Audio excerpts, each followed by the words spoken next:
Halo, selamat datang kembali di belajar Meta Ads dari nol.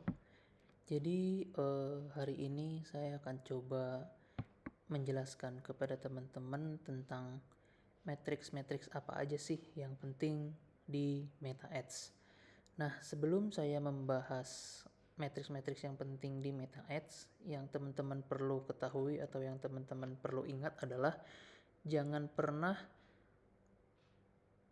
membandingkan satu matriks dengan objektif yang berbeda gitu.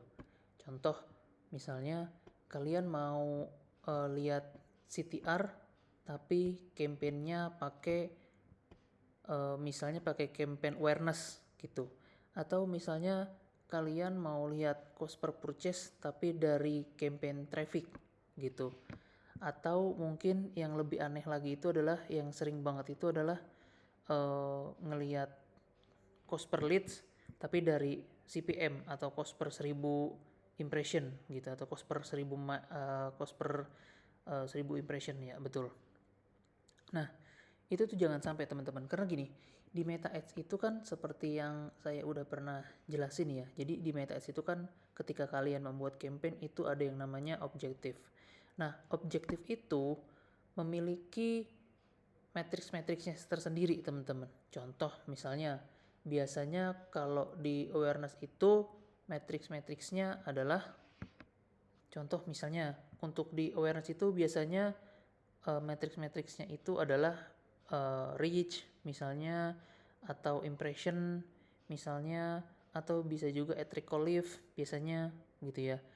Atau misalnya di campaign traffic tuh biasanya pakainya link click atau landing page view gitu ya. Lalu untuk yang sales biasanya ya add to cart atau purchase atau ROAS gitu. Nah, jangan sampai teman-teman salah nih. Nah, di sini saya akan coba jelasin matriks-matriks apa aja yang penting itu berdasarkan funnelnya ya, teman-teman. Jadi contoh di sini saya ada ad account yang kebetulan lumayan lengkap. Uh, ini udah nggak dipakai lagi ya teman-teman, karena ini udah nggak berjalan, ini account-nya mati ya teman-teman, bisa dilihat. Tapi ini bisa jadi salah satu case study. Nah, di sini sebenarnya cukup lengkap. Kenapa? Karena resultnya tuh banyak gitu. Jadi ada purchase, ada link click, ada true play, ada reach juga untuk awareness gitu ya. Nah, jadi matrix-matrix yang penting itu, contoh misalnya untuk di level awareness itu biasanya kita ngelihatnya itu adalah dari reach dan juga impression. Nah, di sini yang kita harus lihat adalah cost per 1000 account reach sama cost per 1000 impressionnya gitu. Nah, di sini kalau teman-teman lihat, ini saya kasih contoh ya satu. Nah, di campaign ini yang saya biruin, ini adalah untuk awareness gitu. Jadi di sini kelihatan reach sama cost per 1000 people reach-nya tuh berapa. Di sini terlihat kalau ketika misalnya kita menjalankan campaign awareness, nah di sini tuh cost per reach sama cost per 1000 impression itu pasti lebih murah dibandingkan dengan yang lain. Gitu loh. Bisa teman-teman lihat di sini ketika misalnya kita jalan awareness, kita tuh dapat cost per 1000 reach-nya tuh 1000, sementara cost per 1000 impression-nya tuh di 1008 gitu. Nah, tapi ketika misalnya kita lihat di campaign traffic atau link click nih, bisa dilihat ya. Di sini tuh akan naik teman-teman. Jadi 11.000 dan 7.000. Kalau kita lihat lagi di campaign purchase, nah ini ada lagi nih, lebih tinggi lagi di 15.000 dan juga 14.000 teman-teman. Atau misalnya kita bisa lihat di sini nih di campaign leads. Di campaign leads ini lebih tinggi juga nih teman-teman. Di angka 68.000 dan juga 35.000. Makanya penting banget teman-teman harus tahu ketika misalnya uh, melihat matrix itu harus sesuai funnelnya gitu ya teman-teman. Jadi itu yang pertama. Nah, untuk referensi, untuk cost per 1000 account reach ini, itu tuh biasanya normalnya angkanya ada di, nah biasanya untuk cost per 1000 reach ini normalnya tuh angkanya ada di 1000 sampai 1500 teman-teman. Jadi kalau misalnya cost per reach-nya ini udah di atas 1500 atau bahkan sampai 2000, nah itu berarti artinya sudah mahal gitu ya. Sementara untuk cost per CPM ini atau cost per 1000 impression itu biasanya ada di angka 1000 sampai 1500 gitu. Itu yang normal gitu ya. Ketika misalnya sudah di angka 1500 berarti iklan kalian tuh untuk di campaign awareness sudah mahal gitu. Nah, nanti bisa dilihat lagi tuh kenapa. Misalnya bisa aja karena mungkin ada momentum gitu. Misalnya ada payday atau lagi ada twin date, nah itu biasanya akan mempengaruhi gitu. Atau misalnya kreatif kalian sudah lama nih sehingga orang udah bosen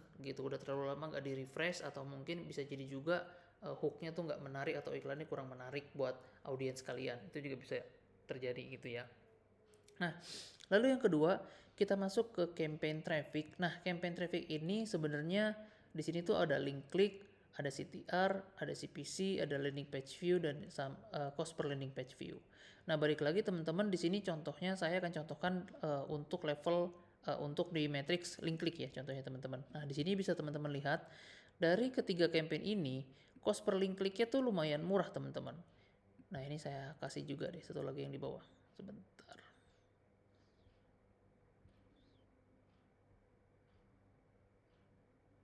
Nah, ini. Nah, ini saya filter dulu sebentar.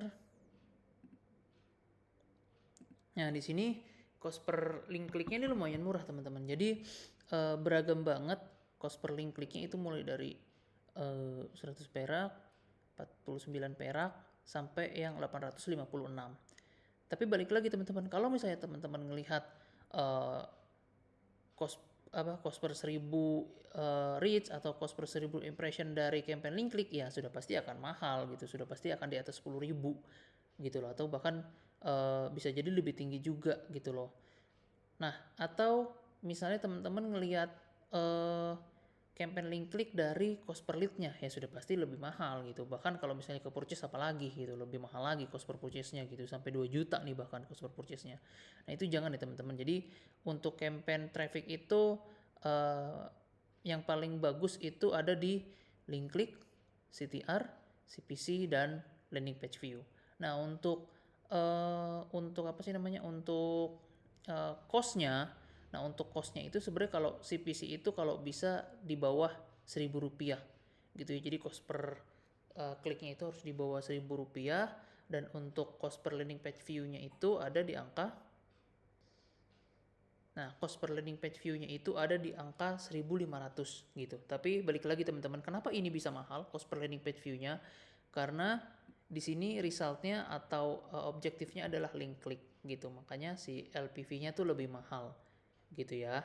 Nah, lalu selanjutnya untuk CTR itu berapa sih teman-teman yang bagus gitu loh. Nah, CTR itu yang paling bagus itu adalah harus di angka 1% gitu, terutama kalau misalnya campaign kalian itu adalah campaign link click gitu loh. Nah, di sini bisa terlihat ya, di sini tuh ada yang besar, ada yang sampai 15% bahkan, tapi ada juga yang hanya 0,8 atau 0,6 0,86. Nah, ini juga teman-teman bisa lihat sendiri nanti hasilnya. Misalnya mungkin dari hooknya, balik lagi teman-teman, ada mungkin hooknya nggak sesuai, atau iklannya kurang menarik, atau penawarannya kurang menarik, atau bisa juga audiensnya tuh nggak sesuai gitu, nggak sesuai sama, nggak match sama si iklannya. Contoh misalnya iklannya adalah produk apa ya, kecantikan buat wanita gitu loh, tapi buat wanita muda misalnya, tapi misalnya ternyata penarikan kalian tuh mungkin ada lupa atau salah klik, ternyata ke all gender gitu, ada ke pria juga gitu loh, ke cewek cowok gitu. Nah, itu bisa jadi yang menyebabkan CTR-nya jadi kurang bagus juga gitu. Atau misalnya range usianya terlalu jauh, atau salah pemilihan audiens, itu juga jadi salah satu faktor yang bisa membuat CTR kita jadi kurang bagus ya teman-teman. Nah, lalu untuk selanjutnya, untuk di campaign sales atau di campaign leads misalnya, ya berarti kalau misalnya di campaign leads berarti ya cost per leads dan juga total leads-nya gitu. Nah, ini contohnya nih teman-teman. Ketika misalnya kita di campaign leads, ini saya filter dulu ya biar teman-teman lebih enak melihatnya sebentar.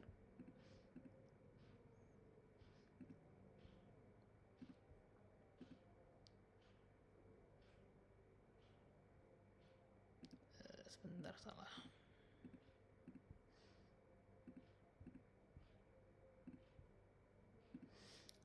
Nah, ini teman-teman bisa lihat. Ketika misalnya kita jalan di campaign leads gitu, website leads misalnya.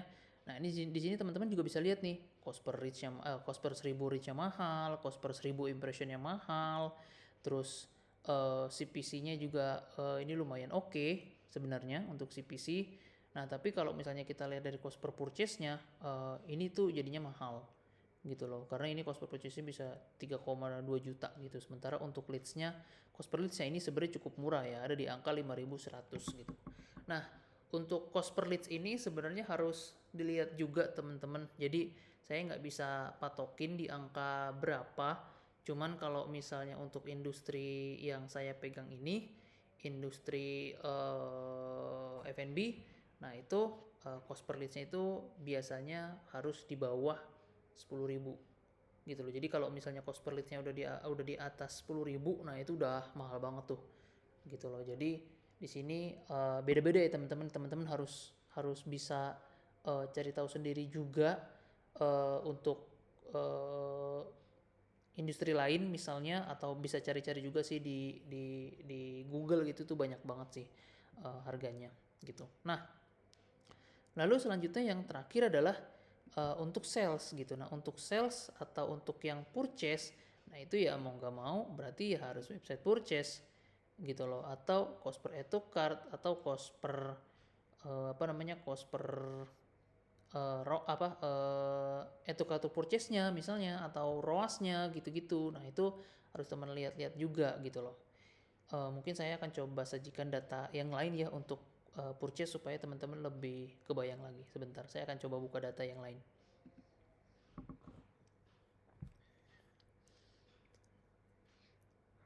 Ya, oke teman-teman. Jadi di sini saya coba buatkan atau bukakan akun yang lain ya. Jadi di sini tuh akun Sipas. Nah, karena akun Sipas ini rata-rata objektifnya itu adalah sales, jadi menurut saya akan lebih relevan ketika misalnya pakai akun ini. Nah, di sini teman-teman bisa lihat, di sini tuh result itu kan adalah sales ya. Sebentar, saya coba rubah ininya dulu, kolomnya.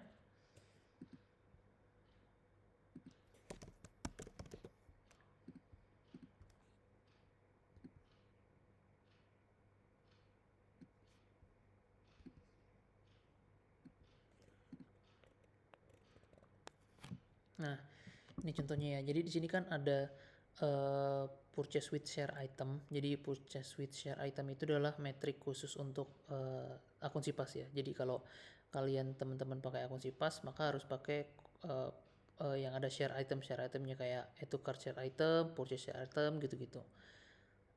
Itu nanti akan saya bahas juga nanti ketika misalnya kalian membuat meta ads reporting ya, dengan menggunakan meta ads-nya itu sendiri. Nah, di sini bisa terlihat teman-teman, kalau tadi ini kelihatan ya, kalau resultnya itu adalah purchase semua. Nah, makanya di sini yang harus teman-teman lakukan adalah melihat cost per purchase-nya gitu loh. Nah, di sini cost per purchase-nya sebenarnya lumayan beragam gitu loh. Ada yang dari 9.000 sampai ada yang paling mahal itu di angka 19.000. ROAS-nya pun beragam, ada yang dari 10 sampai 20 kali gitu loh, atau sampai hampir 22 kali ini bisa dilihat 21,5. Nah, di sini juga sebenarnya yang paling penting itu adalah matrix AOV atau average order value dan juga add to cart to purchase gitu. Nah, kenapa ini menurut saya penting untuk campaign sales? Jadi ini tuh untuk campaign sales tuh sebenarnya lebih banyak gitu loh yang harus dilihat. Teman-teman juga harus punya pegangan sendiri gitu untuk matriksnya. Contoh misalnya setelah teman-teman hitung, misalnya cost per purchase-nya harus di bawah 10.000 misalnya, atau harus di bawah 15.000, atau maksimal banget di angka 14.000. Nah, itu teman-teman nanti tinggal lihat nih cost per purchase-nya seperti apa gitu. Nanti dari situ juga teman-teman bisa ngitung nih AOV-nya tuh berapa gitu loh, rata-rata setiap pembelian gitu loh. Contoh misalnya kalau produk kalian harganya 100.000 tapi AOV-nya 150.000, artinya banyak banget nih dari konsumen kalian tuh yang beli lebih dari satu produk gitu berarti, karena AOV-nya sampai 150.000 gitu loh. Tapi kalau misalnya AOV-nya cuma 110.000 atau 105.000, ya berarti rata-rata teman-teman apa sih namanya, konsumen teman-teman itu lebih banyak membeli hanya satu produk rata-rata gitu loh. Nah, ini mungkin entah bisa di breakdown lagi nih nanti, entah mungkin mereka itu adalah customer baru yang mungkin baru mencoba, atau mungkin ya belinya emang satu-satu aja gitu. Bisa jadi karena ya barang yang teman-teman jual mungkin awet gitu loh, atau misalnya banyak faktor lain gitu. Nah, salah satu untuk meningkatkan AOV ini ya salah satunya adalah bikin produk bundling gitu loh.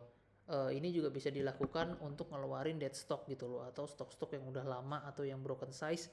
Nah, itu bisa juga tuh caranya dengan menggunakan bundling promo gitu. Nah, bundling promonya tuh lumayan cukup banyak caranya gitu loh. Bisa dibundling uh, semuanya aja, yang paling jelek-jelek misalnya, bukan yang paling jelek-jelek, yang paling udah mau habis ya udah di diskon, misalnya up to 70% misalnya. Jadi teman-teman jual jual modal aja gitu, supaya duitnya teman-teman tuh bisa keputer lagi gitu loh buat produksi barang-barang yang baru gitu loh. Atau bisa juga di apa sih namanya, digabungin produk yang laku dengan produk yang kurang laris misalnya, atau produk yang dead stock gitu. Bisa juga dibikin, kalau zaman dulu tuh ada yang namanya, kalau teman-teman ingat tuh ada uh, apa sih yang jual mystery box gitu. Nah, itu juga bisa dibikin mystery box. Jadi misalnya teman-teman bikin produk khusus atasan mystery box, isinya ada 10 baju misalnya, ukurannya M semua misalnya. Nanti teman-teman kasih tahu deskripsinya, ukurannya M semua, ya nanti kalau teman-teman kasih harganya berapa gitu. Tapi itu biasanya kalau mystery box tuh buat seru-seruan tuh, dan itu random gitu. Atau bisa juga misalnya yang beli produk uh, tinggi, nanti teman-teman bisa kasih voucher untuk beli mystery boxnya supaya lebih murah gitu dengan harga gimmick gitu-gitu. Nah, nanti ketika misalnya AOV-nya udah naik, maka nanti si ROAS-nya pun akan otomatis naik gitu, karena kan average order value-nya naik. Nah, untuk add to cart to purchase ini biasanya tuh kalau bisa di atas 10% gitu loh. Ya mungkin di atas 11 sampai 12% itu harusnya sudah cukup oke ya. Tapi kalau misalnya add to cart to purchase teman-teman masih di bawah 10%, artinya orang-orang mungkin cuman add to cart aja nih gitu loh. Tapi add to cart-nya banyak, tapi karena mereka nggak diingetin lagi sama teman-teman, mungkin teman-teman nggak membuat campaign remarketing ataupun apapun, atau kalian nggak ngingetin dari WhatsApp atau dari yang lain, maka dia nggak jadi purchase gitu. Atau teman-teman mungkin penawarannya kurang menarik buat mereka, sehingga mereka cuman add to cart aja tapi mereka nggak purchase gitu ya. Nah, sebenarnya matrix-matrix yang lain kayak CTR, CPC, upper funnelnya ya maksudnya. Kalau ketika misalnya kita bikin campaign sales, sebenarnya kayak upper funnel kayak cost per reach, cost per 1000 impression, CTR atau CPC itu juga bisa jadi second matrix gitu loh. Jadi bukan hanya terpaku sama ROAS-nya atau lower funnel-nya, tapi juga kita bisa lihat kadang untuk di upper funnel-nya gitu loh. Jadi kalau teman-teman kayak merasa wah udah di remarketing, hook-nya udah bagus misalnya, ataupun misalnya penawarannya udah menarik gitu loh, tapi kok nggak laku-laku juga ya gitu. Nah, itu jangan langsung salahin si iklannya gitu. Bisa jadi memang di apa namanya, di industri kalian ya udah segitu gitu loh, cost per purchase-nya maksimal berapa persen gitu loh. Tapi coba lihat dari CPM dan juga CTR-nya, mungkin iklannya kurang kurang cocok sama audiensnya, balik lagi. Atau mungkin seperti yang saya bilang, mungkin lagi ada momen-momen tertentu yang membuat si CPM dan juga si cost per 1000 reach-nya tuh jadi naik gitu loh. Karena banyak banget teman-teman ketika misalnya lagi twin date sih lebih seringnya, ataupun payday, itu biasanya CPM-nya tuh naik gitu loh, atau cost per 1000 reach-nya tuh naik teman-teman. Karena kenapa? Balik lagi supply and demand. Ketika misalnya mau twin date atau mau payday, itu pasti yang iklan banyak gitu loh, sehingga ya kita kuat-kuatan bidding gitu loh. Gimana caranya mempertahankan bidding kita supaya gak terlalu tinggi, ya kita ikut momennya, bikin iklan yang menarik juga gitu loh, supaya iklan kita tuh jadi pembeda dan dilihat sama orang tuh orangnya tertarik gitu loh, sehingga membuat CPM dan juga si cost per 1000 reach ataupun bahkan sampai ke CPC dan CTR itu bisa lebih bagus lagi hasilnya secara result gitu loh. Karena banyak banget teman-teman yang kayak saya pernah ada case study Jadi ini dia jualannya pakai WhatsApp gitu. Sebenarnya yang masuk ke WhatsApp sebenarnya bagus gitu loh. Jadi ya secara total masih sama, secara yang masuk juga masih bales-bales gitu loh. Kalau mereka bales kan artinya mereka orang asli gitu loh, bukan istilahnya bukan lead sampah istilahnya. Nah, tapi kenapa yang closingnya itu sedikit gitu loh, yang biasanya banyak, anggap aja misalnya biasanya chat 1000 closing 800 misalnya, nah ini close 1000, lead 1000, yang closing cuman 500 atau 400 gitu loh. Nah itu kan sebenarnya kita bingung gitu loh, dilihat dari matrix leadsnya juga bagus-bagus aja gitu. Ternyata begitu kita lihat, oh mungkin di minggu depan itu ada momen-momen tertentu yang membuat si iklannya itu jadi naik gitu loh. Biasanya apa? Biasanya pertama libur panjang ya. Terus misalnya kalau apa tuh namanya? Pertama ada libur panjang. Yang kedua itu adalah biasanya itu tadi kayak ada twin date sama payday, karena biasanya kalau twin date sama payday itu konsumen itu cenderung pembeliannya itu akan dialihkan ke marketplace gitu. Jadi teman-teman juga harus ngerti nih soal momen-momen ini gitu loh, soal tanda-tanda ini gitu loh. Nanti kalaupun teman-teman udah berjalan, biasanya tuh brand yang udah 2 tahun 3 tahun berjalan, di atas 1 tahun berjalan, biasanya tuh mereka tuh udah bisa mapping tuh. Oh, di tanggal sekian tuh gue bakal turun. Oh, di momen-momen sekian tuh brand gue tuh bakalan agak kurang nih penjualannya gitu. Nah, itu kita bisa antisipasi seperti itu. Nah, biasanya antisipasinya apa? Antisipasinya adalah uh, contohnya mungkin budgetnya agak dikurangin, agak di hold gitu. Atau kalaupun misalnya budgetnya mau sama, ya berarti mungkin dialihkan ke upper funnel supaya iklannya jangkauannya lebih luas lagi, nyari new audience atau nyari new customer gitu ya teman-teman. Karena itu juga yang ketika saya menjadi seorang freelancer itu yang akan saya tanyakan juga ke klien, kayak Mas ada nggak sih momen-momen tertentu di mana uh, penjualannya tuh turun gitu loh, bahkan turun itu signifikan gitu. Nah biasanya kan kayak saya bilang, contoh misalnya usaha F&B biasanya tuh turunnya tuh di puasa misalnya, atau di akhir tahun gitu, karena mungkin banyak yang liburan jadi mereka nggak pada beli gitu. Atau kalau puasa ya pasti make sense karena kan orang-orang nggak makan ya, atau jam makannya tuh berubah jadi pasti ada penurunan juga. Atau contoh misalnya pada saat retail fashion gitu ya, fashion ya biasanya tuh yang rada kurang tuh ya di habis apa namanya, habis lebaran atau pada saat lebaran, habis THR biasanya. Nah habis THR tuh biasanya penjualannya agak turun, sama biasanya after uh, akhir tahun gitu lah, atau di awal tahun gitu. Jadi biasanya kan kalau buat fashion tuh 12/12 tuh adalah puncak Harbolnas lah istilahnya. Jadi setelah itu nah biasanya penjualannya agak turun tuh. Nah jadi itu juga bisa jadi strategi juga buat teman-teman untuk ningkatin penjualan, karena kan kalau misalnya teman-teman jualan fashion itu nanti akan irisan tuh sama stok teman-teman gitu, pasti akan habis kalau misalnya habis tahun baru gitu. Nah itu teman-teman bisa dapat waktu juga untuk restock lagi tuh supaya barang-barangnya uh, bisa normal lagi stoknya secara stok gitu. Atau bisa juga buat R&D, kayak misalnya di Q2 nanti kita mau launching produk baru, nah itu juga bisa R&D-nya di Q1 atau di Q4 di tahun sebelumnya gitu ya teman-teman. Mungkin itu aja penjelasan dari saya mengenai matrix-matrix apa aja yang penting. Balik lagi teman-teman, kalau saya recap berarti jangan lupa untuk melihat sebuah matrix itu berdasarkan funnelnya gitu, karena balik lagi kita main di meta, kita harus tahu strukturnya meta itu seperti apa, matrix fokusnya itu seperti apa. Jadi kalau campaign awareness ya berarti harus lihat objective awareness, campaign traffic ya berarti harus ngelihat objektif campaign traffic gitu loh. Campaign sales atau campaign leads ya itu harus lihat objektif atau matrix dari leads dan juga dari salesnya itu apa. Oke teman-teman, itu aja pendapat dari saya. Mungkin teman-teman nanti kalau misalnya kurang paham bisa diputar ulang dulu aja untuk videonya. Kalau misalnya memang masih kurang paham nanti kita bisa diskusi aja ya teman-teman. Kalau gitu terima kasih dan selamat mencoba.